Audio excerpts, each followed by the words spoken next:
Hey there, ECU enthusiasts. I hope you're doing happy and healthy things. I know I've been absent for a bit, but we've been shelter in place and it didn't feel right to make a bunch of videos. Also, I've been getting a lot of email and questions from you guys. Yes, I am still writing. I just haven't been publishing on it.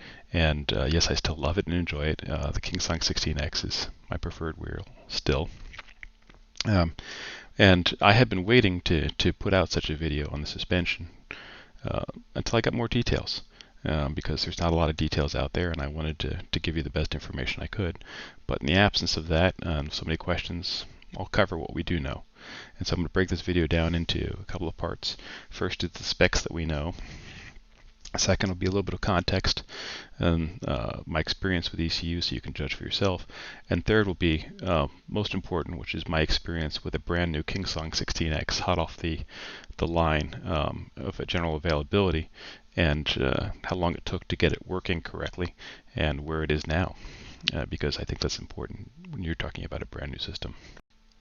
Alright, so both these wheels, this S18 and the V11-8, are 18-inch tires by 3-inch fat tires, and you guys know I love fat tires, so I'm glad to see this trend continues.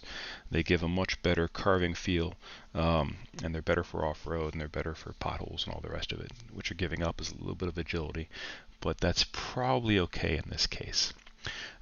If I compare them, there's a couple of things that jump out at me right away. The first of which is, if you're going to have suspension, travel for the suspension is important. Here the KingSong kind of rocks and does a dunk on the V11. It has an extra 30 millimeters of travel on the suspension. And it's also changeable. According to them, you can change the shock out for one if you prefer. You can adjust the shock for your weight. And most importantly to me, there's a switch that can turn it on and off to some degree. And let's talk about that now, why I think that's important. You control this wheel with your weight, and the suspension's function is kind of to dampen the extremes. And so it's unclear to me how responsive the wheel is going to be when it's absorbing the shifts in weight from the pilot as well as from the road.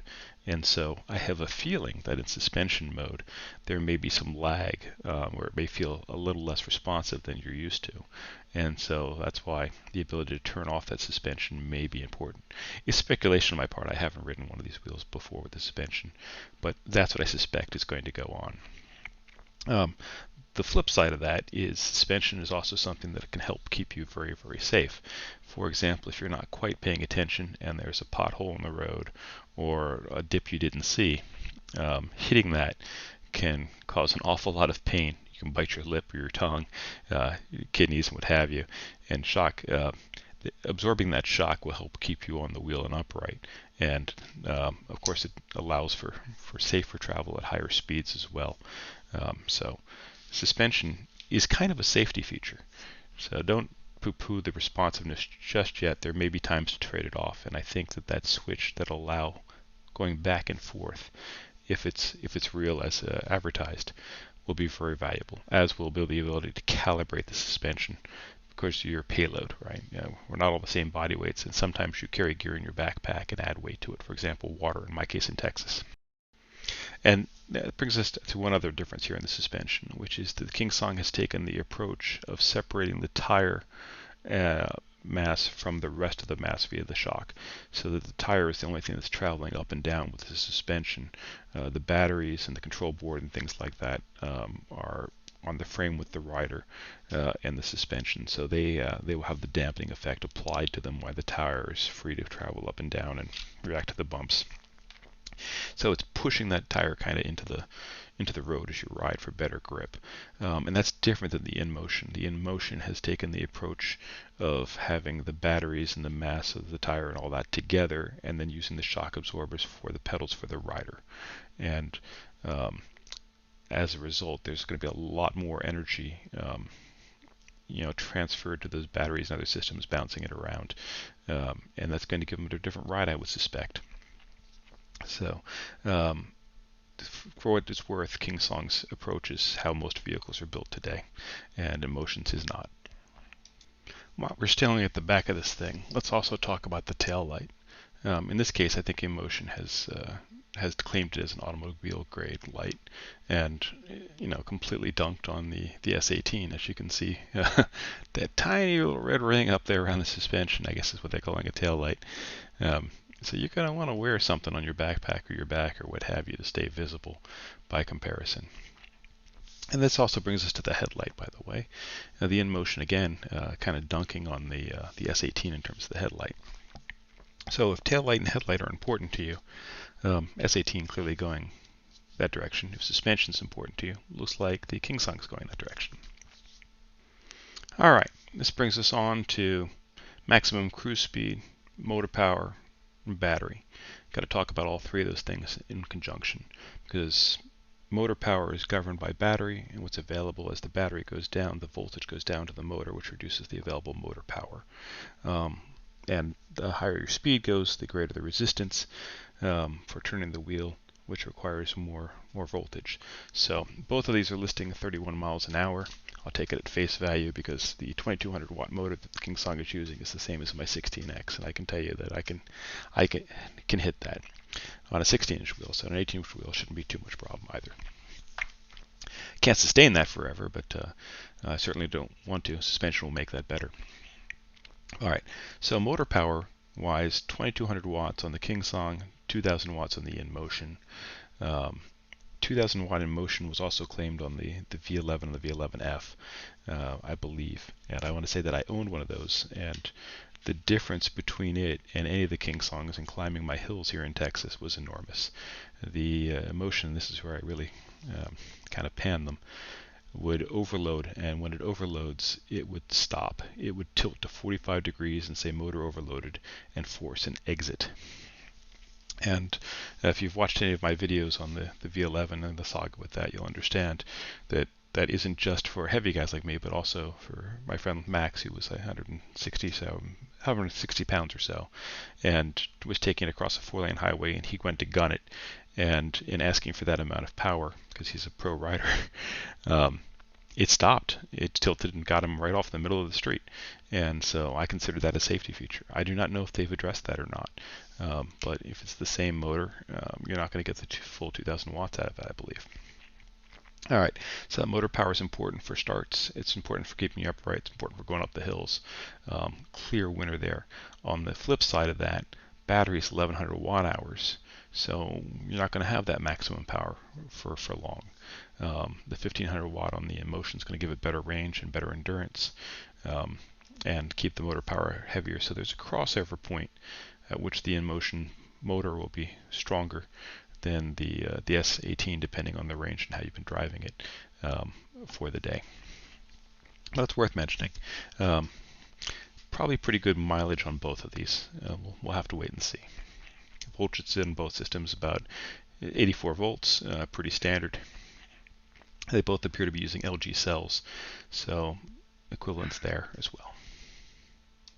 So this brings us to something interesting that I noticed at the bottom of this chart, which is the external battery option of up to 780 watt hours.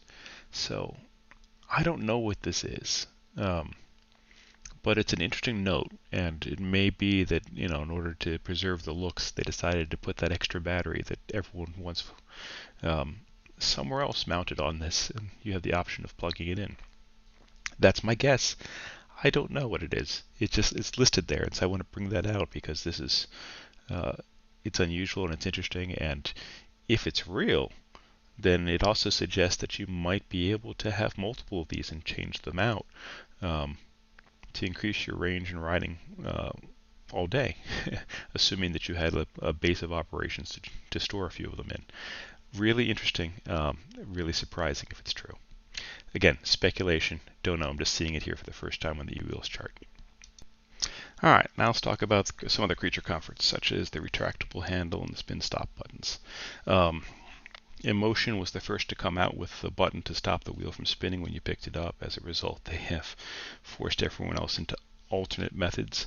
KingSong actually uses a switch at the bottom of of their handle, so that when you start to lift that handle up, the switch engages. It's automatic. You don't have to press anything. It works very well. I got a picture of it here from my S18 when I my KingSong 16X when I disassembled it. I think they're both going to be great. One of them has a raise-up handle that is also, where you lift it when it's down. So that handle is probably going to be a lot stronger. It appears to be in the center of gravity of the wheel, and KingSong is frankly known for the best handles in the business. InMotion's got a flip-up, sort of a paper slicer model. You don't want to get your fingers caught in that when it comes back down either. The problem with these type of handles tends to be if you have an unplanned dismount or crash, guess what's whipping up, and it's probably going to hit something and break and bend, and that's not good, because that costs you time and trouble to replace.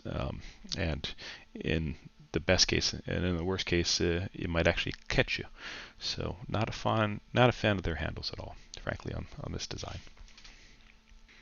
All right, so now let's talk about the creature comforts and ride experience expected from these things, the various features in them. Place to start is probably the mud guard. They both appear to have mud guards to keep you looking fresh. Clearly that's important, right? I will say that I'm a little concerned about how exposed to the elements and tree branches and rocks and things that the S18 is. I worry that small rocks or sticks or branches could get caught in that cantilever mechanism of its. I worry that they might grab wires. It looks like there's some wires exposed from the battery. Of course, it's a prototype, so we won't know until we see the final. Worried about weather exposure from the water as well. Haven't seen any ratings on these in terms of waterproofness and sealed elements. KingSong has traditionally does a very good job of that, and we know from the V10 that InMotion hadn't done the greatest job in the past. Hopefully they've learned and corrected that. Next creature comfort to talk about is a stand. The V11 has a stand. The S18 does not. And none of the KingSongs have. I can tell you that this is where the handle comes in for me. I tend to extend my handle up and lean it against the wall or against the table or other kinds of things. Leave it on because it has enough battery that it can stabilize itself all down dry. So I don't view the stand as being terribly important because there's not many times that I stop it. There's not something I can lean it against. And I'm okay with laying it on the ground if I have to. On the other hand, stand is a nice touch. I got to give a nod to that. It's a very civilized creature comfort. That brings us to the creature comfort that most of us have become accustomed to, which is Bluetooth speakers. I am not seeing them listed on either one of these models, and that's a shame because the speakers are convenient for music, but they're also, in my mind, a safety feature. The ability to loudly hear the voices that tell me to slow down because I'm approaching the limit of what the thing can do, and replacing the hard-to-hear beeps is a big deal, and losing those speakers is a big deal. So we'll see if it screams at us, but from the videos I've watched, the prototype appears to have beeps. And again, wind noise, city noise, helmet noise, all these things can mask the beep. And when you're missing those beeps, you're putting yourself at risk. So that's a step backwards for me. I'm not really fond of it. On the other hand, if you watch my videos, you know I tend to use the Boom Bluetooth speaker because it's a hell of a lot better than the speakers that come with the wheel in general. I like the speakers for convenient quick rides, but I don't bring the Boom along. I like them for safety, for the voice and warnings. I think not including them is a step backwards for both of these wheels, and hopefully if they do a refresh of them later on, they'll add them.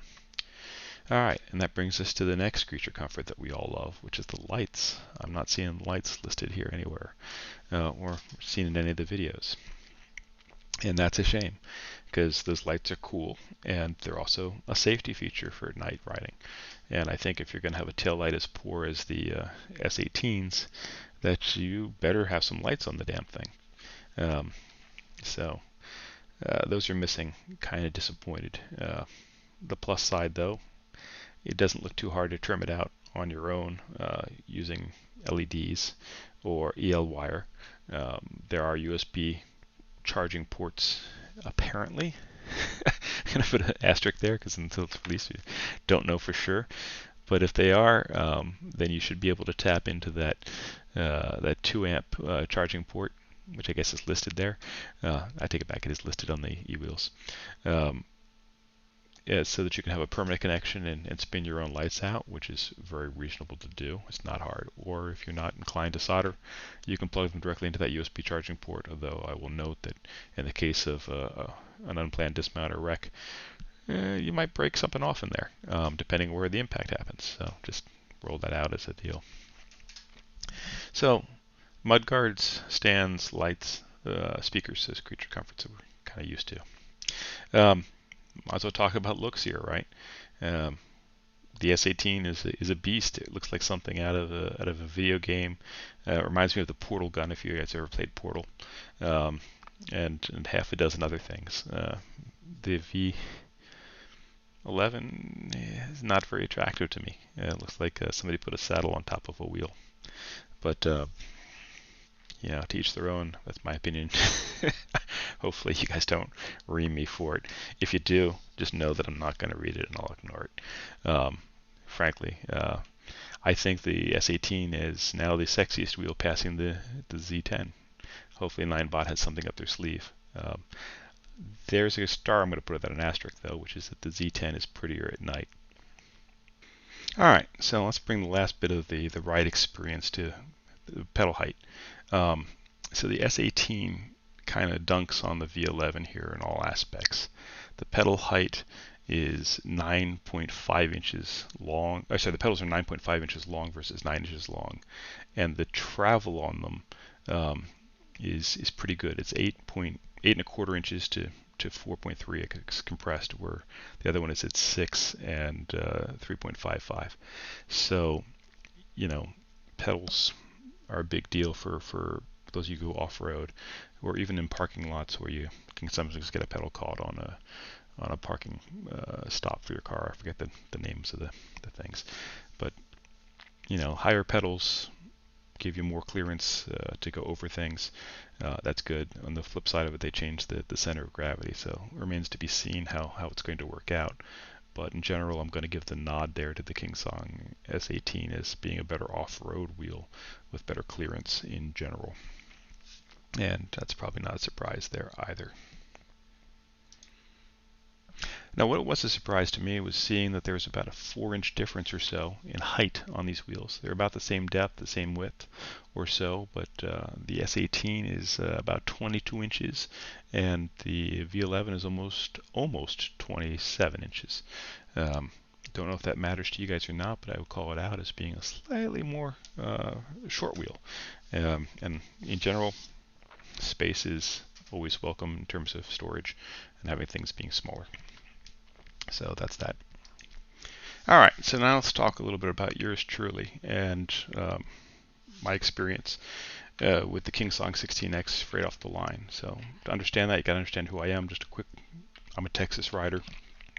I am 50 years old, almost 51 at this point. Been riding for a lot of years, about 220 pounds, naked, and some more of that with gear. So I'm a heavier rider, and I demand a lot of power. And I suit up and I ride 3 times a week in all kinds of conditions. This is a picture of me riding in San Antonio with some buddies of mine, and San Antonio in the background, by the way. There's the 16X. This is prior to me getting the Rolls New Zealand cover, which I highly recommend. They make a bodyguard neoprene cover that is fantastic. And it really improved my experience with the wheel in general. And you can also see the UE Boom Bluetooth on my hip there, just by way of music, because we talked about that earlier. Anyway, I've got a bunch of riding experience.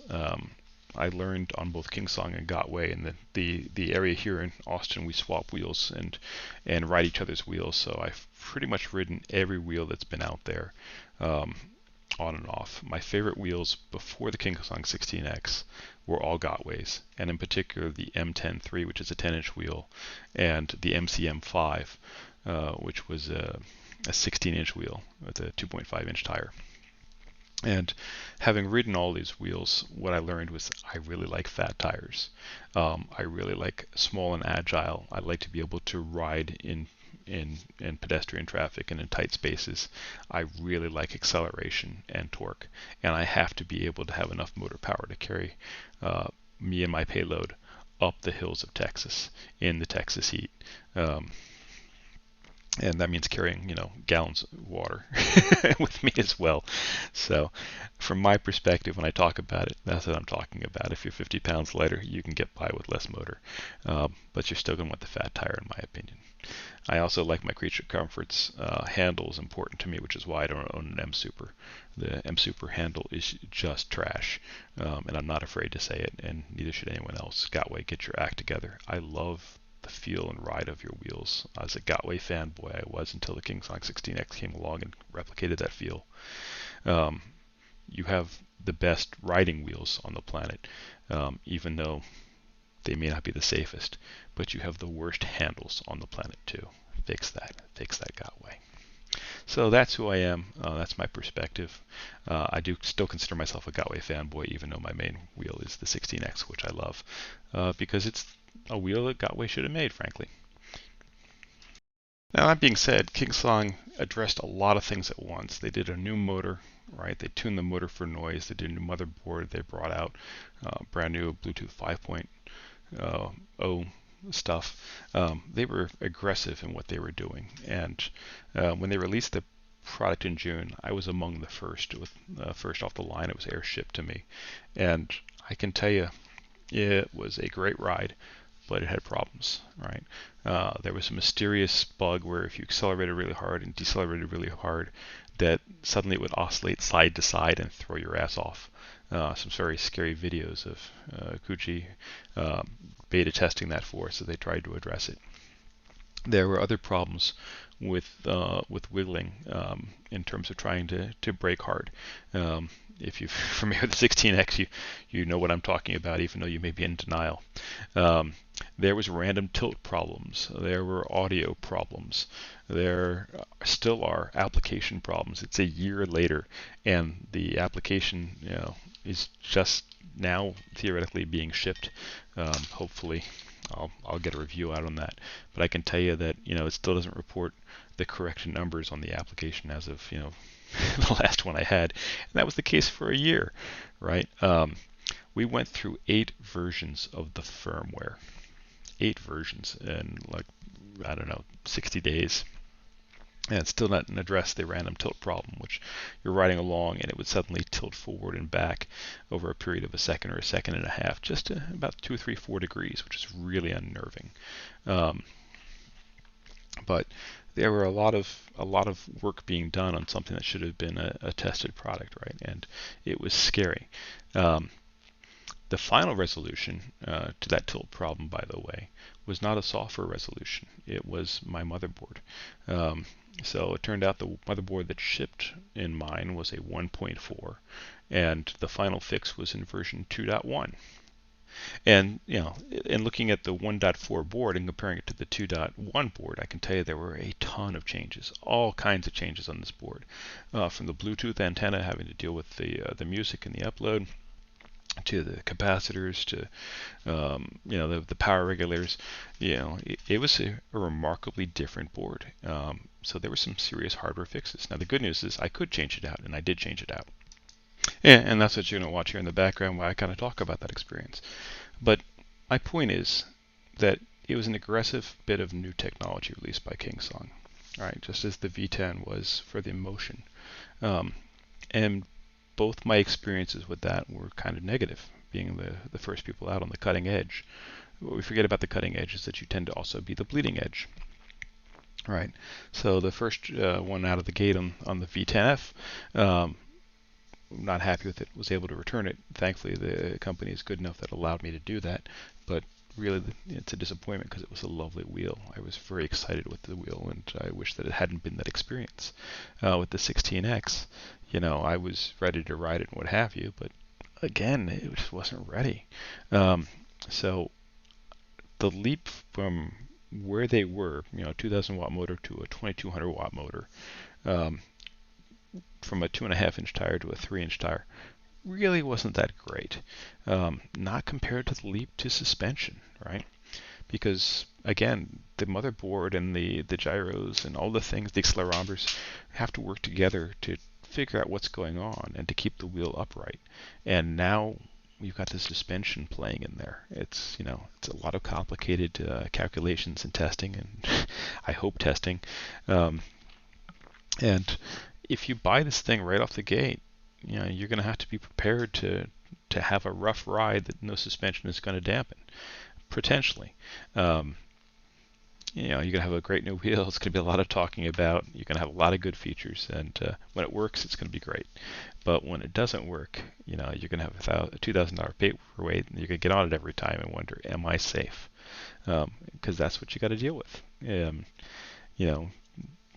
But you don't always want to pad up to the maximum. Sometimes you just want to go off for a quick fun ride around the neighborhood, or to grab the mail or what have you. And if you don't have confidence in your wheel, that's a terrible, terrible thing. They'll get it right. They will eventually get it right. So for myself, I'm sitting out this round of upgrades. The 16X is good enough. It does everything I want it to do. It behaves well. It's a good citizen at this point. I will revisit that decision probably in December of next year, because I expect them to have iterations, right? KingSong has a history of that at this point. If we look back at the KS18, it was followed by the 18L, followed by the 18XL, right? Those were some big changes between here and there, between the 18L and the XL. And I think the people who bought the L were a little disappointed that the XL came out afterward. It was switch changes, it was battery changes, it was all that kind of stuff. So for me, I'm going to wait. And, Gotway does it too, by the way, right? Their iterations tend to be even faster. Oftentimes, like with the MCM5, someone will buy one at 500 watts, and 2 months later, there's an 800 watt version available, watt-hour version available. That happened to Marty, right? And he was able to, fortunately, get the packs and upgrade. But the first thing out the gate isn't always the final product. And if you're going to spend $2,000, I'm going to encourage you to think about that and be mentally prepared for the fact that there may be problems and there may be changes, and those changes may require hardware. And you may have to open this up and get technical, as it were. And there's videos to do it. It's not that hard, but it is something you have to be aware of, and something you have to be willing to do and have the tools to do. Or go from a dealer who will do it for you for more money yet. And then, of course, the next thing is be prepared when they did an iteration on it. If there's a S18X that comes out that suddenly has more battery, or upgraded batteries from Tesla, for example, or adds lights or speakers, how are you going to feel about that? They're not going to send you anything for beta testing for them, right? The flip side of that, it's an aggressive looking wheel. It's a sexy wheel. It's going to bring a brand new capability to it, and it's going to be a very pleasant ride. So if I've done my job correctly here, I've stalled until we got to the motherboard. And I want to hammer on this point again. As you look at this, and I'll hold the video here. There's a tremendous difference between that 1.4 version of the motherboard and the 2.1 version of the motherboard, right? You can see it in not just the Bluetooth antenna at the top, but you can also see it in the MOSFETs on the right there, and the orientation change. You can see it in the size and the capacitors and the resistors, right? Enormous amounts of changes, and these cannot be fixed in software. So you either have to live with the problem, or be willing to open it up and change out the hardware, the motherboards, and put it back together, and then have enough confidence in riding it after you do that. So tools are not complicated. Process is usually online on an iPad. That's what I was following along. It did take about an hour or two. I think it was about an hour. But it had to be done. And more importantly, every problem along the way that led to them changing that motherboard was, something they had to identify remotely from the descriptions that we were giving them, and then try to reproduce and test themselves. And it did take a bunch of months. I think this video is in I'm going to say August or September. So, and there's probably new motherboards out beyond that. But you know what? I've stopped upgrading the firmware and the motherboard on the KS16X for the moment, because it is riding beautifully, it's behaving well, and I'm afraid of introducing additional changes to it. But that's what I want you to think about when you're getting ready to spend your money on one of the new wheels, is do you absolutely positively have to have it right when it comes out, because you don't have another wheel, because you're just learning for whatever reason, or can you wait 60 days? And maybe more than that, because there's always a shortage of these things from people buying them, and so it may be longer than 60 days because they run out of supply. But you're not going to be hurt by that. You're going to find that they iterate well, and you'll be served by it if this is something you're buying for more than a 6-month ride. If you plan to have this for a couple of years, just think about that. So I'm going to go ahead and sign off and go for a ride while this uploads.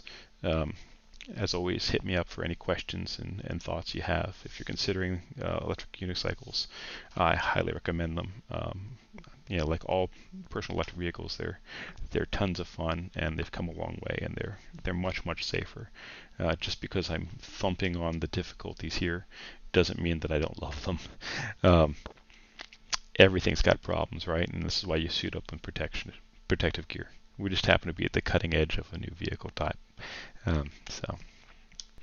All right, so I'm going to sign off. I apologize for the length of the video. Hopefully you got whatever information you needed. If you made it this far, applause to you for doing your research and listening to an old man ramble. Happy riding, guys.